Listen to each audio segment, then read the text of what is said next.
Hello students, welcome back to your own learning platform Vedika commerce classes. आज इस class के अंदर हम cash from operating activities calculate करने जा रहे हैं। अब कैश फ्लो स्टेटमेंट तो काफी बड़ा होता है, ठीक है। 3 एक्टिविटीज उसके अंदर इन्वॉल्व होती हैं, तो हम one by one her activity को कवर करेंगे और उसके बाद में एक फुल फ्लेज क्वेश्चन हम कैश फ्लो स्टेटमेंट का सॉल्व करेंगे। अभी इस क्लास के अंदर हम ऑपरेटिंग एक्टिविटीज से होने वाले कैश इनफ्लो और कैश आउटफ्लो पे फोकस करेंगे, ठीक है। देन अब सबसे पहले ऑपरेटिंग एक्टिविटीज होती क्या है? ऑपरेटिंग एक्टिविटीज बिजनेस की रूटीन एक्टिविटीज होती हैं। सेल परचेज, जो रूटीन बेसिस पे अपने प्रोडक्ट को कंपनी सेल करती है, रॉ मटेरियल परचेज करती है, ऑफिस का रेंट देती है, वही सारी चीजें जो आपने 11th क्लास में प्रॉफिट एंड लॉस अकाउंट के अंदर प्रिपेयर की थी। अब वो क्या था? वो नेट प्रॉफिट ही तो था ऑर्गेनाइजेशन का। अब प्रॉफिट एंड लॉस अकाउंट से आपने नेट प्रॉफिट निकाला था। अब बस हमें यहाँ पे क्या है, उसी नेट प्रॉफिट को अपने कैश फ्लो स्टेटमेंट के अकॉर्डिंग थोड़ा सा तोड़ मरोड़ देना है, जिससे कि हमारे पास फाइनली कैश निकल के आ जाए। ऑर्गेनाइजेशन के पास फाइनली कैश कितना अवेलेबल है, नॉर्मल रूटीन एक्टिविटीज होने के बाद में ऑर्गेनाइजेशन के पास कैश कितना अवेलेबल है। अब उसके लिए हमें क्या करना पड़ेगा? कुछ नॉन कैश एक्टिविटीज हुई थी, जैसे कि डेप्रिसिएशन लगा था, जैसे कि गुडविल अमोर्टाइज हुई थी, ठीक है। कुछ ऐसी एक्टिविटीज थी जिनकी वजह से हमारे प्रॉफिट पे इफेक्ट आया था, हमारे प्रॉफिट को कम लिखा गया था, क्योंकि उस प्रॉफिट के अगेंस्ट हमने उनको डेबिट में चार्ज किया था, ठीक है। लेकिन एक्चुअली कैश तो खर्च हुआ नहीं था। तो जब कैश खर्च नहीं हुआ तो हम अपने नेट प्रॉफिट को कम करके क्यों लिखेंगे? तो इस तरह के कुछ आइटम्स को हम यहाँ पे वापस से नेट प्रॉफिट के अंदर एडजस्ट करेंगे। अब कौन से आइटम को प्लस करना है, कौन से आइटम को माइनस करना है, वो हम यहाँ पे वन बाय वन करते हैं कि फाइनली फॉर्मेट क्या है ऑपरेटिंग एक्टिविटीज से कैश फ्लो निकालने के लिए, ठीक है। सबसे पहले हमें दिया जाएगा सरप्लस।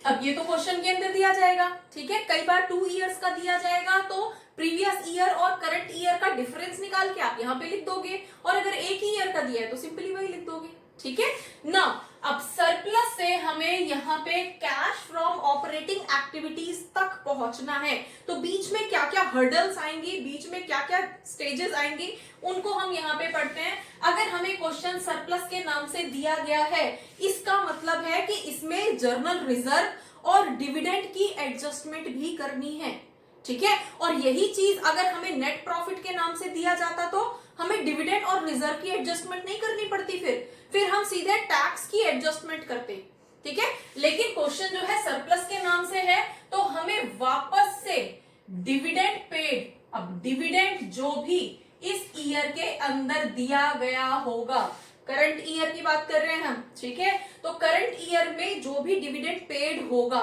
वो यहाँ पे वापस से ऐड कर देंगे।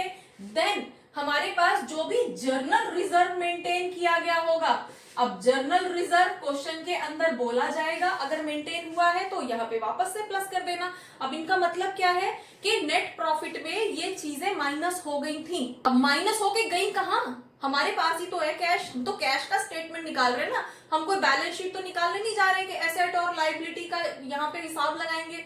हमें तो कैश चाहिए कि एक्चुअली कैश कितना अवेलेबल है। तो जो रिजर्व का पैसा है मेंटेन करके हमने साइड में रखा हुआ है तो हमारे ही पास ना, वापस से ऐड कर दो, ठीक है।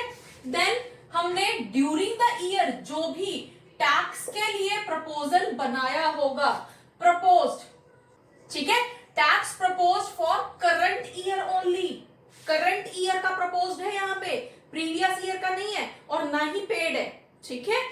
देन हमारे पास एक और आइटम आता है, that is extra ordinary item. अगर एक्स्ट्रा ऑर्डिनरी आइटम की वजह से हमें एक्सपेंस बियर करना पड़ा है तो यहाँ पे वापस से प्लस कर देंगे। जैसे कि अचानक से एम्प्लॉइज को प्रोविडेंट फंड देना पड़ गया, अचानक से वीआरएस देनी पड़ गई, अचानक से अपने शेयर्स बाय बैक करने पड़ गए, तो ये सब क्या है? एक्स्ट्रा ऑर्डिनरी आइटम्स हैं जो कभी कभी होते हैं, हमेशा नहीं होते, रूटीन बेसिस पे नहीं होते, लेकिन उसकी वजह से इस साल के प्रॉफिट पे इफेक्ट आ गया, ठीक है। तो उनको क्या करेंगे? वापस से ऐड कर देंगे। डन। देन हमारे पास अगर कोई भी टैक्स रिफंड हो गया है, अब यहाँ पे टैक्स प्रपोज्ड था, पेड भी नहीं था, प्रपोज्ड फॉर करंट ईयर था। अब हमें अगर कोई टैक्स रिफंड मिल गया है तो उस टैक्स रिफंड को हम यहां से माइनस कर देंगे, क्योंकि अगर हमें टैक्स रिफंड का पैसा मिला होगा तो उसने हमारे प्रॉफिट को बढ़ा दिया होगा, जबकि हमें यहाँ पे प्रॉफिट बढ़ाना या घटाना नहीं है, हमें तो एक्चुअली कैश की पोजीशन जाननी है। तो जो चीज अचानक से आके उसमें प्लस हो गई थी उसको अब यहाँ से हटा देंगे, माइनस कर देंगे, और जो चीज अचानक से एक्सपेंस की फॉर्म में यहाँ पे आ गई थी उसको वापस से हम ऐड कर देंगे, क्योंकि उसने हमारे प्रॉफिट को कम कर दिया था। ठीक है, तो अब नेक्स्ट, अगर हमारे पास यही एक्स्ट्रा ऑर्डिनरी आइटम इनकम की फॉर्म में आ गया होता तो, अब इनकम की फॉर्म में जैसे कि हम इंश्योरेंस क्लेम किया था, हमने इंश्योरेंस क्लेम का पैसा मिल गया, ये तो इनकम हो गई ना, तो अगर इनकम हुई है तो उसको हम यहां से माइनस कर देंगे और तब जाके हमारे पास यहाँ पे net profit before tax and extraordinary item निकल के आएगा। ये net profit before tax and extraordinary item मतलब क्या है इसका, ये वो फ्रेश प्रॉफिट है जिसमें से अभी तक कोई भी एडजस्टमेंट नहीं हुई है। हम उस फ्रेश वैल्यू को लेके चलेंगे अपना कैश फ्लो निकालने के लिए। ठीक है, अब अगर क्वेश्चन में हमें इस तरह से कुछ एडजस्टमेंट करने के बाद में वो वैल्यूज दी थी तो उनको वापस से एडजस्ट कर देंगे और अपनी फ्रेश वैल्यू को निकाल के लेके आएंगे। ठीक है, तो हमारा ऑपरेटिंग एक्टिविटी का क्वेश्चन जो है वो हमेशा net profit before tax and extraordinary item से स्टार्ट होता है। इसका मतलब है कि कोई भी एडजस्टमेंट अभी तक नेट प्रॉफिट में से नहीं हुई है, वो वाला प्रॉफिट हमें यहां पे चाहिए। क्लियर? देन अब हम इसमें से कुछ नॉन कैश या नॉन ऑपरेटिंग आइटम्स इनकम की फॉर्म में अकर हुए थे या एक्सपेंसेस की फॉर्म में अकर हुए थे, उनको यहां से एडजस्ट करेंगे। सेकेंड स्टेज हमारी क्या होती है, नॉन कैश या नॉन ऑपरेटिंग आइटम्स को यहां से एडजस्ट करेंगे, प्लस या माइनस। अगर वो इनकम की फॉर्म में मिले थे तो यहां से माइनस कर देंगे, और अगर एक्सपेंस की फॉर्म में बियर हुए थे, लॉस की फॉर्म में बियर हुए थे तो उनको वापस से प्लस कर देंगे। ठीक है, यहां पे आ जाएगा हमारा नॉन कैश और नॉन ऑपरेटिंग आइटम्स। अब उनको ऐड कब करना है, अगर वो एक्सपेंसेस की फॉर्म में थे तो उनको हमें यहां पे ऐड कर देना है। जैसे कि क्या हो सकता है, हमारा डेप्रीसिएशन। अब डेप्रीसिएशन की वैल्यू कौन सी वाली यहां पे लिखी जाएगी, इसके लिए हमने एक full fledge video class upload की गई है, डिस्क्रिप्शन नीचे डिस्क्रिप्शन बॉक्स में दिया गया है। अगर आपने नहीं देखी है तो एक बार देख लेना, आपके लिए बहुत हेल्पफुल होगी, क्योंकि डेप्रिसिएशन का क्वेश्चन कई बार एक्यूमुलेटेड डेप्रिसिएशन के नाम से दे दिया जाता है, कभी प्रोविजन फॉर डेप्रिसिएशन के नाम से दे दिया जाता है। तो कब कौन सी वैल्यू को कैसे एडजस्ट करना है और फाइनली यहाँ पे कौन सी वैल्यू लेके आनी है, आपको बहुत क्लियर हो जाएगा अगर आप उसको देखोगे। ठीक है, तो वापस अपने पॉइंट पे आते हैं। नेक्स्ट पॉइंट आपके पास होता है गुडविल अमर्टाइज। गुडविल अमर्टाइज होने का मतलब क्या है, मतलब आपकी गुडविल कम हो गई है, आपका इंटेंजिबल एसेट, आपका पेटेंट की वैल्यू कम हो गई है, गुडविल की वैल्यू कम हो गई, जो भी आपके इंटेंजिबल एसेट्स हैं उनकी वैल्यू अगर कम हुई है तो जितनी कम हुई है यहाँ पे हम लिख देंगे, वापस से ऐड कर देंगे। ठीक है, देन हमारे पास अगर कोई भी टेंजिबल एसेट को सेल करके लॉस हुआ है, ठीक है, कोई भी टेंजिबल एसेट को सेल करने से अगर ऑर्गेनाइजेशन को लॉस बियर करना पड़ा है, लाइक कोई मशीन सेल कर दी और उस पर लॉस हो गया, तो हम यहाँ पे ऐड कर देंगे। ठीक है, तो ये वो कुछ खर्चे हैं, कुछ लॉसेस हैं जिनकी वजह से हमारा प्रॉफिट कम हुआ था, वापस से ऐड कर दिया। ठीक है, दूसरी तरफ अगर हमने डिबेंचर्स के लिए इंटरेस्ट पे किया है, अब डिबेंचर्स के लिए इंटरेस्ट पे किया है तो हमारे लिए डिबेंचर्स और लोन, ठीक है, लोन या डिबेंचर के लिए आपने इंटरेस्ट पे किया है तो ये लोन लेना, डिबेंचर इशू करना तो फाइनेंसिंग एक्टिविटी थी ना, तो ये क्या यहाँ पे क्यों एडजस्ट किया, क्योंकि नॉन ऑपरेटिंग एक्टिविटीज है, नॉन ऑपरेटिंग खर्चे हैं। ठीक है, इसलिए हम यहाँ पे आके इसको वापस से प्लस कर देंगे। क्लियर? चलिए अब हम आते हैं कुछ इनकम्स की तरफ। इनकम जैसे अगर हमें कोई इनकम हुई है तो उस चीज को हम यहाँ से माइनस कर देते हैं।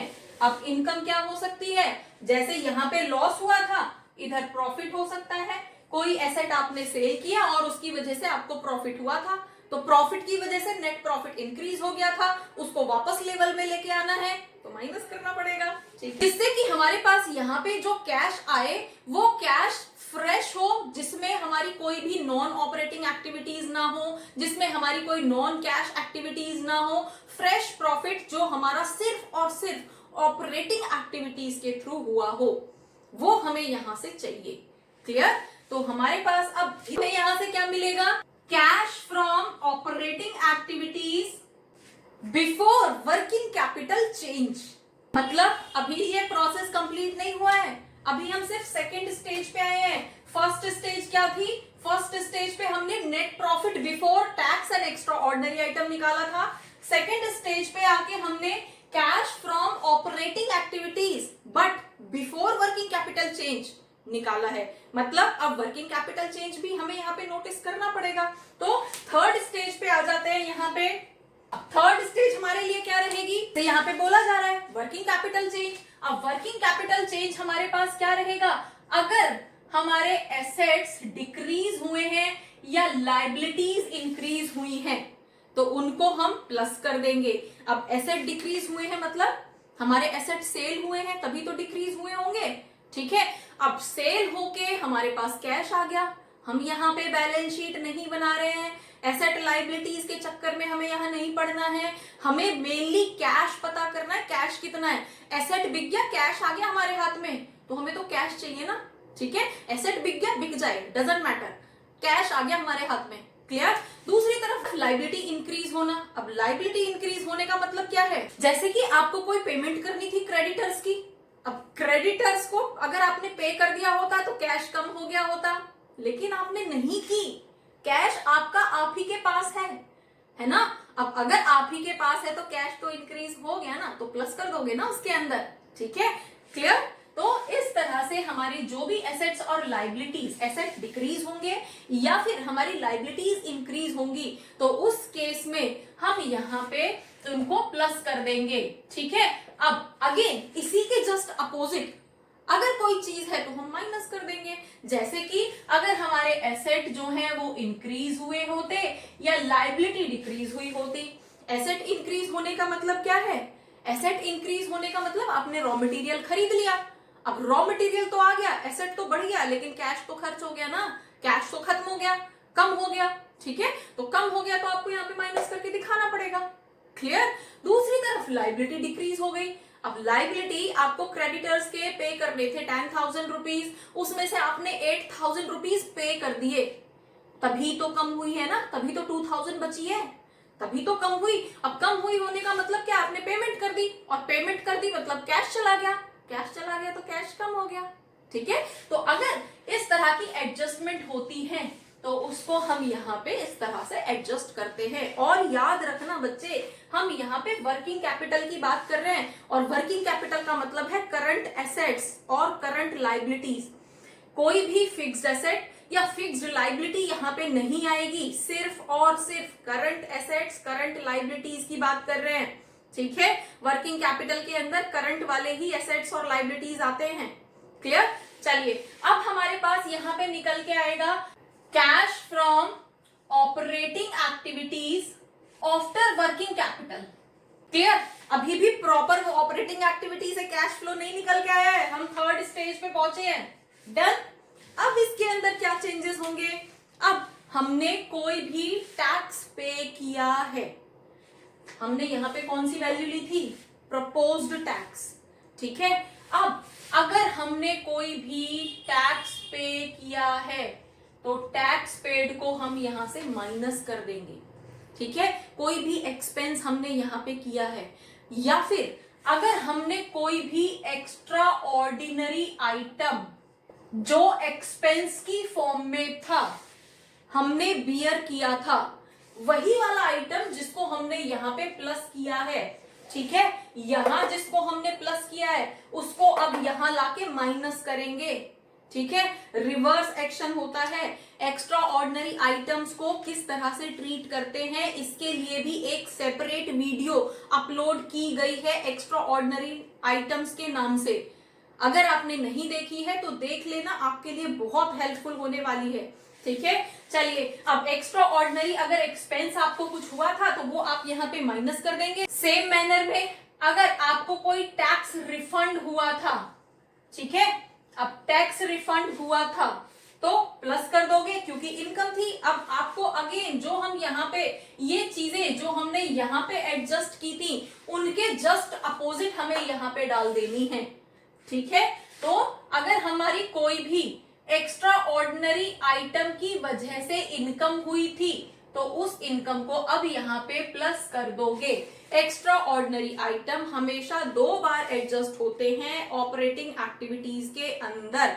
डिटेल में आप उस वीडियो को देख सकते हैं, समझ सकते हैं, आपको ज्यादा क्लैरिटी मिलेगी।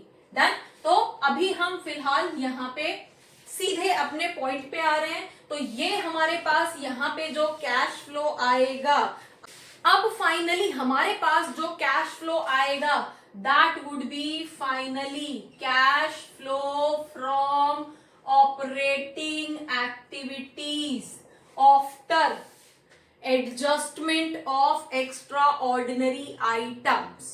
फाइनल जो कैश फ्रॉम ऑपरेटिंग एक्टिविटीज होगा वो यहाँ 4th स्टेज पे जाके आएगा, ठीक है। तो होपफुली आपको क्लियर हुआ होगा कि ऑपरेटिंग एक्टिविटीज को किस तरह से सॉल्व करना है। अब हम इसको एक न्यूमेरिकल एग्जांपल के साथ सॉल्व करके देखते हैं। लाइक हमें क्वेश्चन दिया है, हमें cash from operating activities calculate करना है और डिटेल हमें ये दी गई है, जैसे कि net profit after tax and dividend. मतलब क्या है इसका, आपको नेट प्रॉफिट तो दिया है लेकिन उसमें से एक तो टैक्स एडजस्ट हो रखा है आफ्टर एबिटा, ठीक है, टैक्स भी एडजस्ट हो रखा है, डिविडेंड भी एडजस्ट हो रखा है, जो भी डिविडेंड पे किया होगा वो भी एडजस्ट हो रखा है। तो हमें तो वो प्रॉफिट चाहिए ना जिसमें कोई एडजस्टमेंट ना हुई हो। वापस कर दो, हमारे पास net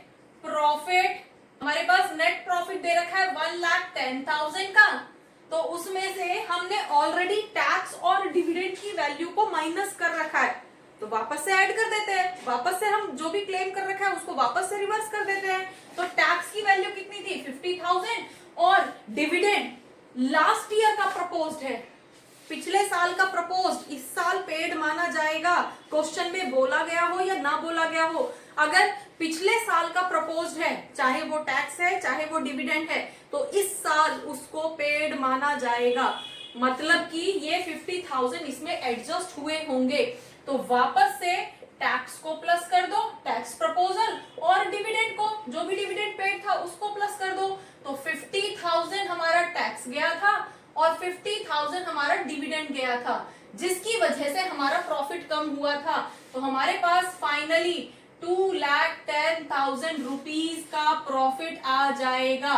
net profit before tax, dividend, general reserve और व्हाटएवर, मतलब फ्रेश प्रॉफिट हमारे पास before tax and extraordinary item.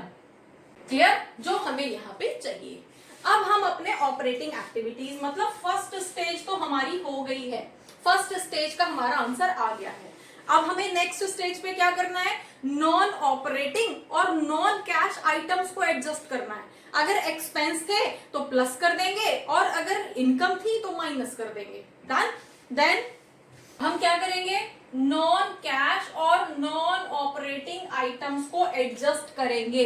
First क्या है, अब नॉन ऑपरेटिंग या नॉन कैश आइटम, एक तो हमारा डेप्रिसिएशन है और डेप्रिसिएशन तो एक्सपेंस था, तो अब यहाँ पे क्या करेंगे, प्लस डेप्रिसिएशन, और डेप्रिसिएशन की वैल्यू कितनी है 20,000 रुपीज हमारी डेप्रिसिएशन की वैल्यू है। नेक्स्ट पे आते हैं, loss on sale of machine, machine sale की है उस पे लॉस हुआ है, अगेन लॉस है तो वापस से प्लस कर देंगे, इस लॉस की वजह से हमारा प्रॉफिट कम हुआ था। तो loss on sale of machine, तो हमारे पास कितने का लॉस हुआ था 10,000 रुपीज का हमारा लॉस हुआ था। Done. Next goodwill amortise, again non operating item है ना। गुडविल क्या है, इन्वेस्टमेंट आइटम है जो कम हो गई है, इन्वेस्टमेंट की वैल्यू कम हो गई है, गुडविल की वैल्यू कम हो गई है, इंटेंजिबल एसेट है, तो अगेन गुडविल अमर्टाइज को भी हम यहाँ पे प्लस कर देंगे, और गुडविल अमर्टाइज की वैल्यू कितनी है 40,000 rupees. Next gain on sale of land, अब gain on sale of land मतलब कोई जमीन सेल की है और उससे प्रॉफिट हुआ है, तो प्रॉफिट हुआ है उसकी वजह से तो प्रॉफिट बढ़ गया था ना हमारा, वापस लेवल में लेके आना है, तो क्या करोगे, minus gain on sale of land. ठीक है, लैंड की सेल पे आपको गेन हुआ था, तो आप 40,000 रुपीज का था माइनस कर दोगे। क्लियर? बस अब हमारी नॉन कैश और नॉन ऑपरेटिंग एक्टिविटीज हमारी एडजस्ट हो गई हैं, तो यहां से हमारे पास क्या निकल के आएगा, आगे सेकंड स्टेज पे आ गए हैं हम, हमारे पास cash from operating activities before working capital change is, अब यहाँ पे हम टोटल कर लेंगे, ये आइटम प्लस हो जाएंगे, जो ब्रैकेट में लिखा है उसको माइनस कर देंगे, तो हमारे पास यहाँ पे कितना आ जाएगा, 2 10 30 40, 2,40,000 रुपीज हमारे पास यहाँ पे cash from operating activities before working capital change आ गया है। सेकंड स्टेज का आंसर हमारे पास आ गया है। डन। अब हम चेंज इन वर्किंग कैपिटल ढूंढेंगे। अब चेंज इन वर्किंग कैपिटल में के लिए हमें क्या करना पड़ेगा, हमारे पास ट्रेड रिसीवेबल्स करंट एसेट होता है और क्रेडिटर्स रिटर्न ऑफ हमारे पास लायबिलिटी होती है, तो करंट लायबिलिटी होगी।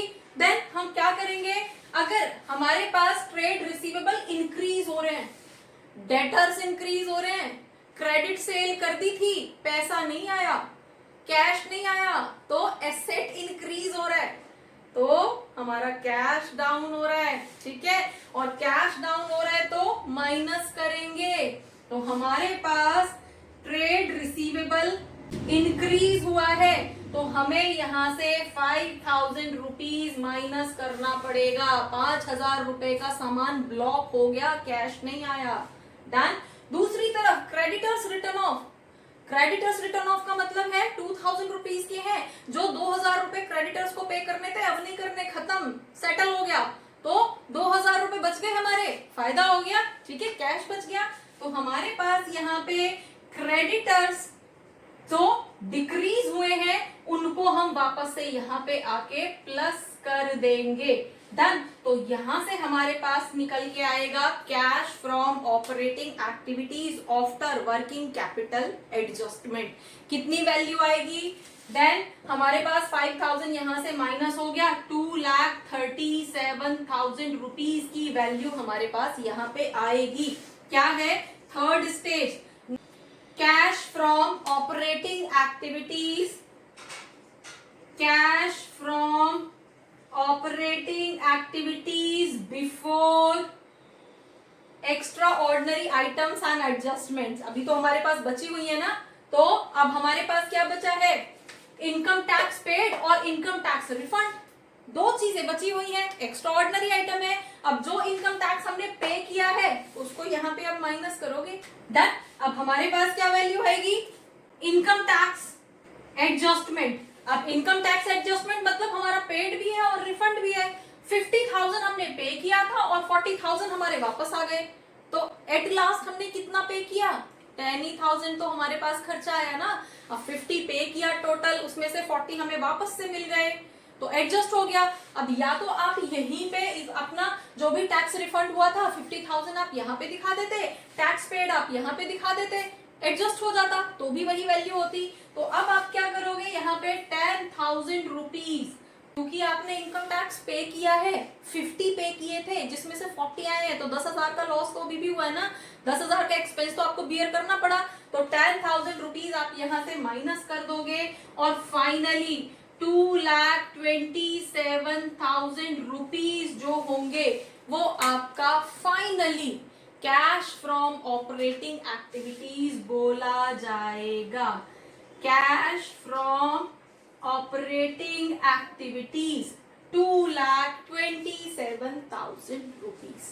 ठीक है, अब इस तरह से हम कैश फ्रॉम ऑपरेटिंग एक्टिविटीज को एडजस्ट करते हैं। इसके बाद कैश फ्रॉम फाइनेंसिंग एक्टिविटीज निकालेंगे, then cash from investing activities निकालेंगे, और फिर एक फुल फ्लेज क्वेश्चन करेंगे तीनों एक्टिविटीज को मर्ज करके, फाइनली कैश फ्लो का क्वेश्चन कैसे किया जाता है। होपफुली ऑपरेटिंग एक्टिविटीज से कैश फ्लो कैसे कैलकुलेट करते हैं आपको समझ आया होगा। For more keep watching, keep learning. Thank you.